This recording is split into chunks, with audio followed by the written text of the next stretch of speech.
Evet arkadaşlar, hepiniz hoş geldiniz. Ben Esen Umutlu. Bugün 23 Mart Pazar günü. 23 Mart 2025 Pazar günü. Sıcak bir hava hakim. Tişörtle, şortla gezebileceğiniz Malta'da, Akdeniz'de böyle bir hava var bugün. Hava biraz sisli, biraz güneşli. İkisinin arasında gidip geliyor. Ben de böyle güzel bir ortam buldum. Sevdiğim bir kafedeyim. Ortam ufacık. En son gösteririm. Sakin bir muhabbet olacak. Bu videoda Brezilya'da başıma gelen en ilginç olaylardan bahsedeceğim izninizle. Umarım ilginizi çeker diye düşünüyorum. Çünkü benim için çok değişik olaylardı. Birkaç tanesi. En başta Brezilya tehlikeli mi? Çok tehlikeli olan yerler var. Gezilecek yerler var mı? Tabii ki var. Güzel şeyler var mı? Var. Tehlike var mı? Çok fazla. Yani bizim bildiğimiz arka sokaklar, ya İstanbul, İzmir ya da ne bileyim Avrupa'daki bildiğimiz yerler gibi hiç değil. Yani kitabı tersten okuturlar adama. Öyle diyeyim. Yani bizim İzmir'de, İstanbul'da sivrilen çakallar orada zor baş eder. Farklı taktikleri var. Farklı kumpasları var. En basiti şunu söyleyeyim. Tehlikeli olabilecek, dikkat edilmesi gereken şeylerden biri. Arabada giderken, sürerken ya da yanında otururken bile o camınızı indiremiyorsunuz abi, açamıyorsunuz. İndirirsen, açarsan oradan normal bir kırmızı ışıkta beklerken, trafikte, otobanda eğer trafik sıkıştıysa bir camın içine el girer. Oradan telefon, çanta, değerli bir eşya çok rahat gider. Otobanlarda bizim su sattıkları gibi trafiğin sıkıştığı noktalarda cips, şarj aleti, selfie çubuğu, direksiyon kılıfı ne ararsanız satıyorlar. Çerezler falan filan ve camlarınızı açıyorsunuz ya, işte oralarda motorlarla geçerken de elini sokup çıkarıyorlar. Yayan gidenler de alıyor. Zaten trafiktesin, arkasından koşsan ne olacak? Adamın kaybedecek hiçbir şeyi yok. Harbiden ne kimlik ne bir şey. Milyonlarca insan sokaklarda. Ya zengin de çok zengin. Oraya daha sonra gireceğim. Şimdi Brezilya'da başıma gelen en ilginç olaydan bahsedeyim önce. Şimdi Brezilya'da başıma en ilginç ne gelmiş olabilir? Abi hastanede organımı almak istediler. İnanmazsın. Brezilya'da hastanede bildiğin bir ağrım vardı karnımda falan. Dedim strestir. O ara işle ilgili durumlar vardı. Kamera biraz sallanıyor, kusura bakmayın. İşle ilgili durumlar vardı. Pardon. Dedim doktora gideyim, baktırayım, ne olur ne olmaz, yabancı ülkedeyim. Hazır dedim, sigortam da var. Özel sağlık sigortası vardı şirketin sağladığı. Ne iş yaptığımı falan videonun devamında anlatacağım orada ne iş yaptığımı. Neyse biraz Portekizce konuşuyorum, öğrendim işte. Birkaç ay online kurs aldım. Bir de orada yaşarken biraz Portekizce konuşuyorum. Neyse güzel bir hastaneye gittim. Yanımda insan da var. Portekizce bilen de, ben doktorla birebir İngilizce konuşuyorum kendimi daha iyi hissetmek için. Orada doktor kaliteli İngilizce biliyordu işte. İngilizce anlaştık. Önce bir 2-3 tane Novalgin dediğimiz ağrı kesici haplardan falan verdiler sakinleştirmek için diye tahmin ediyorum, hani varsa bir ağrı falan. Serum yapalım dediler. Gerek yok dedim, hani bir kontrolleri sağlayalım, ne var ne yok bilelim gibisinden. O yüzden Novalgin verdiler. Novalgin hapı orada hala kullanmaya devam, biliyorsunuz Türkiye'de yasaklandı. Eskiden marketlerde ağrı kesici olarak satılırdı. Babam sevenlerden biridir Novalgin'i. Oradan biliyorum. Çocukken beni bakkala çok gönderirdi almaya. Neyse 2 Novalgin verdiler. Demek ki babam dedikleri belki de geçerli, Brezilya'da insanlar hala kullanıyor. Neyse ondan sonra dediler, elle bir yatırdı beni masaya doktor. Genel cerrah mı artık ne tedavi ediyordu beni hatırlamıyorum şimdi. Öğlen saati gittim, böyle sabah öğlen arası. Abi akşam 12'ye kadar kontroller devam ediyor. Doktor dedi bir ağrın var ama sebebi dedi belli değil. Elle bastırıyor falan, vücudunda buluyor noktayı. Ondan sonra dedi bakalım sıvı vereceğiz dediler işte bağırsaklara falan. Böyle MR gibi bir şeye giriyorsun, belden aşağını çekiyor. Göbeğinden aşağısını, organları falan. Sıvıyı verdiler falan, yatırdılar, bir makineye soktular. Pahalı kontroller bayağı. Oranın en pahalı hastanesi, özel sağlık sigortam olduğu için şirket ödüyor diye ben de en iyisine gidiyorum zaten. Ondan sonra ben bekliyorum falan, uykun gelebilir dediler. Hatta o testten sonra kenarda sızmışım sandalyede. Testi ayıktım da. Bir iki ilaç, hap falan verdiler. Ben bekliyorum, doktorlar kontrol etsin, sonuçları söylesinler diye. Hastaneden de ayrılma dediler. Tehlikeli bir şey olabilir diyorlar ama ne olduğunu da bilmiyorlar. Neyse benim doktor çağırdı beni. Akşam oldu 10-11. 12 mi ne? Bir sürü test yaptılar. Bir şey de çıkmıyor ha. Sadece öyle bir stresli bir ağrım var. Bağırsaklarımda böyle, karnımda, anlamadığım belimde işte. Ya böyle apandis ağrısı gibi, ne denir bilmiyorum. O safra kesesi mi ne, öyle bir şey işte. Benim de tahmin ettiğim öyle bir şeydi. İnternetten okursan, Google'dan zaten seni öldürüyor hemen. Hemen bilmem de kanseri çıkıyorsun. Google'a o yüzden hastalığınız varsa yazmayın. Başım ağrıyor bile yazsan zaten migrenden ölüyorsun Google'un dediğine göre. Ondan sonra doktor dedi ki ona baktık buna baktık, gel dedi otur yanıma bilgisayarda beraber bakalım. Ben sanki çok anlıyorum ya, ama sağ olsun iyi bir doktordu bana göre. Oturduk, açtı, zoomluyor böyle filmleri bilmeli, bütün detayları bana da gösteriyor, kendi de inceliyor. Bu diyor bu olabilir, bu diyor bu olabilir. Siyah bir ekran, zoomluyor, gezdiriyor böyle organlarımın içinde bir çekilen filmi. Bildiğin organ filmi gibi bir şey. Dedi ki bir şey görünmüyor. Belki dedi yani streslendir, şundandır, bundandır. İyi dedim hocam, tamam. İngilizce konuşmaya devam ediyoruz. Ben dedi şimdi el değiştireceğim.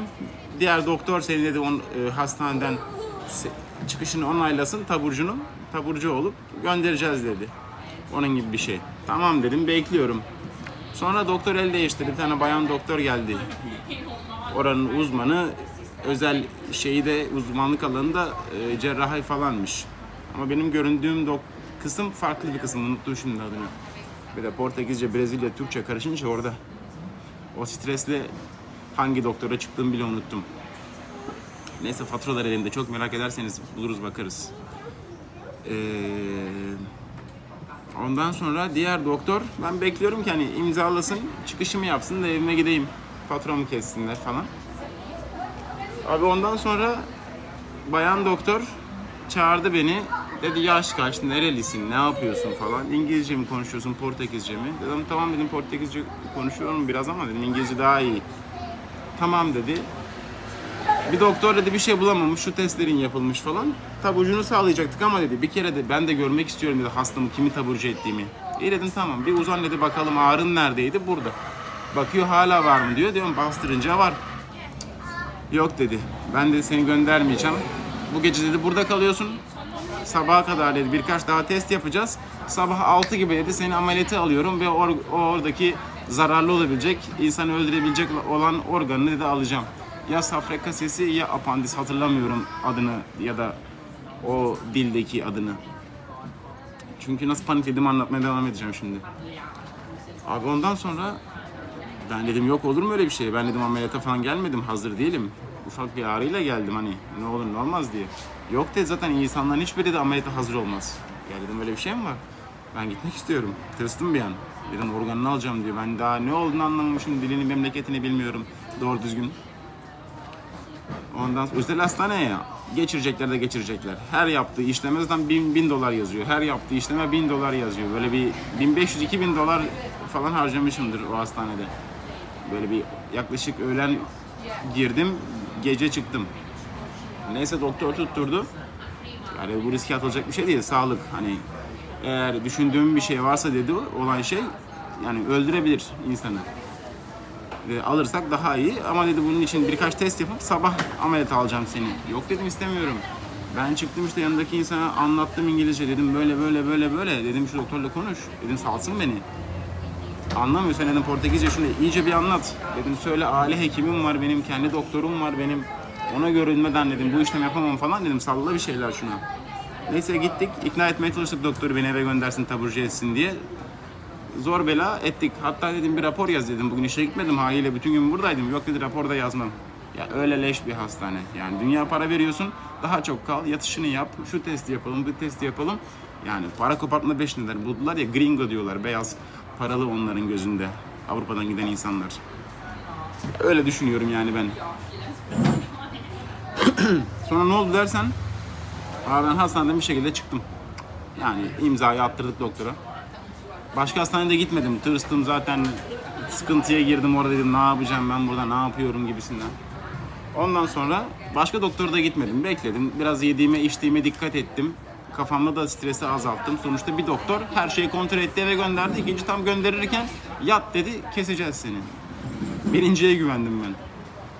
Neyse bir şey de olmadı. Bir doktora daha da gitmedim. Başka bir ağrım da olmadı aynı konuda. O karnımda ya da işte sinir, stres, organ artık her neyse.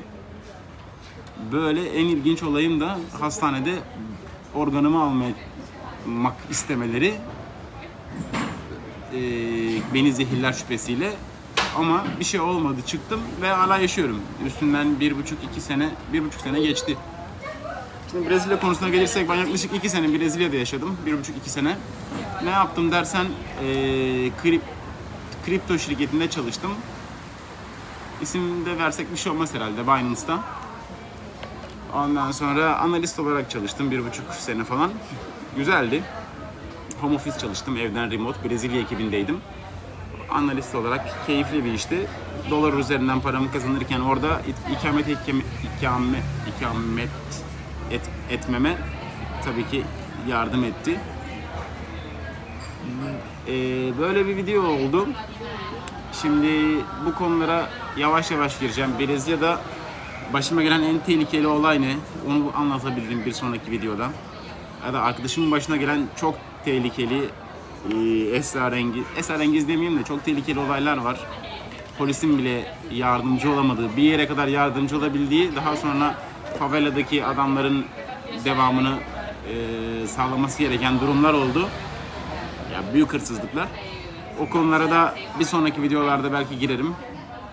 Brezilya'da São Paulo'da yaşadım. Rio'ya gittim. Başkentine gittim Brezilya'ya. Kuzeyine gittim. En kuzeylerine. Bayağı ne denir? Vahşi alanlarına falan, böyle sahillerine, okyanuslarına. Yani inanılmaz bir doğa var. İnanılmaz güzellikler var.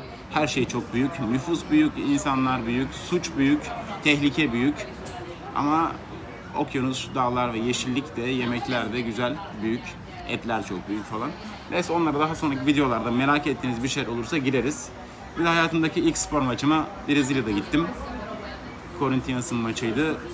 Orada götüren benimle birlikte olan arkadaşlara buradan teşekkürler. Belki izlerler bir gün. Durumlar böyle. Onun dışında Brezilya'dan ufak şeyler vereyim. Demeçler.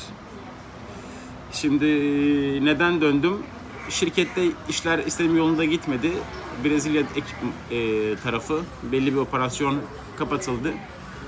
Yalan olmasın, güzel de bir çıkış aldım. Ondan sonra Türkiye'ye döndüm. 6 ay kafamı dinledim. Ondan sonra Malta'ya geldim. Malta'dayım yaklaşık bir 8 aydır. Onun dışında yakında seyahatler, geziler, travel başlar. Onlarla ilgili videolarda gelecektir. İlk hangi şehri Avrupa'da ziyaret edelim? Ya da bir Türkiye gelir mi? Bulgaristan, Türkiye ya da Avrupa. Bakalım, öyle merak ettiğiniz, özellikle benim gezmemi istediğiniz bir yer olursa belirtebilirsiniz. Gitmeye çalışırız. Gezmeye, görmeye, birlikte eğlenmeye çalışırız. Az kaldı. Kısmetse birkaç ay sonra gezeceğiz. Öyle. Yavaş yavaş kapanış alalım videoya. Farklı bir konsept oldu. Kameranın gezmediği, sabit olan. Biraz sallanıyor masadan dolayı, ben üstüne esnedikçe. Umarım ses gelmiştir. Şimdi etrafı birlikte çekelim. Videoya bir son verelim. Çok teşekkür ediyorum buraya kadar izlediyseniz. Videoyu beğenebilirsin, paylaşabilirsin arkadaşlarınla. Teşekkürler. Seviliyorsunuz. Kendinize iyi bakın. Dediğim gibi yorumlarda beklemek istediğiniz, görmek istediğiniz şeyler varsa iyi kötü yazabilirsiniz. Teşekkür ediyorum. Mutlu pazarlar herkese. Bu videoyu da bugün çekiyorum. Bugün yayınlayacağım umarım.